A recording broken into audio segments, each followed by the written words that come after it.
میں سحری کے دوران ڈائبیٹک پیشنٹ کو کون سی خوراک استعمال کرنی چاہیے؟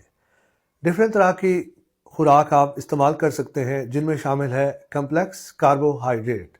کمپلیکس کاربوہائیڈریٹ میں شامل ہیں براؤن بریڈ، جو کی روٹی یا چوکر ملے آٹے کی روٹی یا اوٹس میل۔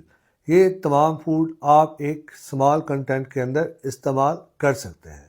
اسی طریقے سے رمضان میں پروٹین انٹیک ہونا چاہیے، جو کہ انڈوں کی صورت میں، قیمے کی صورت میں، چکن کی صورت میں، فش کی صورت میں یا چھوٹے گوشت کی صورت میں ہو سکتا ہے۔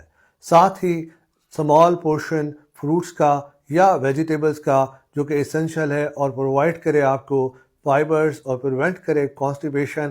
اسی طریقے سے ابڈومینل فلنس کا بھی احساس دے۔